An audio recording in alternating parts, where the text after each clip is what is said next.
है आपका city post live में। मैं हूं रिया रजक। बिहार बंद को लेकर सियासी घमासान तेज हो गया है। जी हां, आपको बता दें कि विपक्षी इंडिया गठबंधन ने चुनाव आयोग के फैसले के खिलाफ पटना में जोरदार प्रदर्शन किया, जिसमें राहुल गांधी और तेजस्वी यादव शामिल हुए। वहीं आरजेडी और कांग्रेस ने इसे लोकतंत्र की रक्षा का आंदोलन बताया है। जी हां, वहीं भाजपा और जेडीयू ने राहुल गांधी पर तंज कसते हुए कहा कि वे चुनावी हार से पहले बहाने बना रहे हैं। जी हां, कांग्रेस ने जवाबी हमला करते हुए कहा कि प्रदर्शन में जनता का भारी समर्थन मिला। जी हां, आपको हम सुनाते हैं भाजपा प्रवक्ता प्रभाकर मिश्रा और अभिषेक झा प्रवक्ता जेडीयू के, और वहीं इस आंदोलन के उन लोगों ने विरोध क्या कुछ कहा है, आप सुने उसे। और आपको हम आरजेडी प्रवक्ता एजाज अहमद और कांग्रेस प्रवक्ता माधव आनंद को भी सुनाते हैं। इस आंदोलन के पॉजिटिव पहलू बता रहे हैं वो, आप सुने उन लोगों को।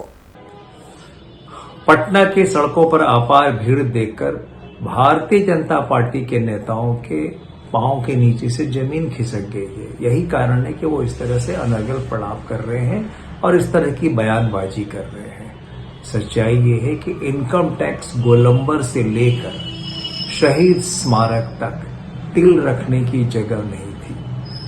समूचा यहां से लेकर वहां तक लोग भरे हुए थे, झंडे भरे हुए थे। देखकर शायद भारतीय जनता पार्टी को लगा कि उनके दिन लद गए हैं, तो कुछ तो कहना था, इसलिए कुछ बातें उन्होंने कह दी। शहीद स्मारक पर जाके राहुल गांधी जी ने समूचे लोगों को भी संबोधित किया।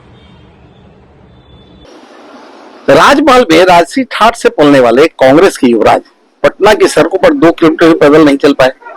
कांग्रेस के युवराज राहुल गांधी और राजद के अरबपति नेता तेजस्वी यादव रथ पर सवार होकर चक्का जाम आंदोलन का मुआयना करने निकले, लेकिन उनके रथ का चक्का तो नाच ही रहा था। लोग मजाक उड़ा रहे थे, कैसा चक्का जाम आंदोलन है जिसमें आम जनों की कोई सहभागिता ही नहीं थी। सवाल यह भी उठता है कि राहुल गांधी दिल्ली छोड़कर पटना क्यों आए? यहाँ तो उनकी पार्टी का कोई वजूद ही नहीं पता है। इंडिया महागठबंधन ने आज संयुक्त रूप से चक्का जाम आंदोलन करके चुनाव आयोग को बताने का काम किया।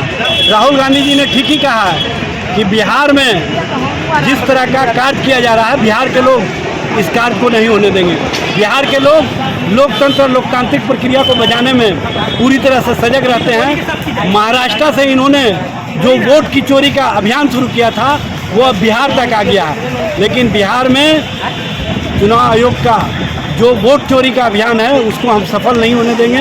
हम पूरी एकजुटता के साथ ऐसे कार्यों का विरोध करेंगे और जनता के द्वारा आज जो समर्थन दिया गया, आज जो विश्वास प्रकट किया गया, इंडिया महागठबंधन तेजस्वी जी, राहुल गांधी और इंडिया गठबंधन के सभी नेताओं के नेतृत्व में इस वोट बंदी के खिलाफ, जो चुनाव आयोग के द्वारा अलोकतांत्रिक रवैया अपनाया गया उसके खिलाफ सड़कों पर उतर करके अपनी एकता का प्रदर्शन किए हैं। और आगे इससे बड़ी लड़ाई लोकतंत्र और लोकतांत्रिक अधिकारों को बचाने के लिए, लोकतांत्रिक प्रक्रिया को बचाने के लिए, लोकतंत्र को बचाने के लिए, बिहार जो लोकतंत्र की जननी रही है उसको मजबूत करने के संकल्पों के साथ हम आगे बढ़ेंगे।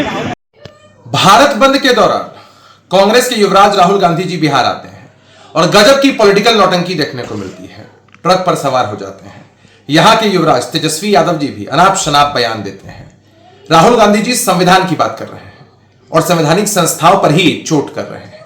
जहां ये जीत जाते हैं, इनकी सरकार बन जाती है, वहां चुनाव आयोग निष्पक्ष होता है, लोकतंत्र की जीत होती है, जनता की जीत होती है। और जहां ये हार जाते हैं, ईवीएम पर सवाल उठाते हैं, चुनाव आयोग पर ही सवाल उठाते हैं।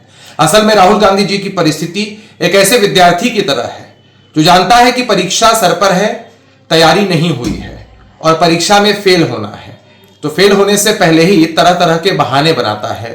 ठीक उसी तरह राहुल गांधी जी और महागठबंधन के लोग अपनी आने वाली हार को देखते हुए पहले ही बहाने बनाने में लगे हुए हैं।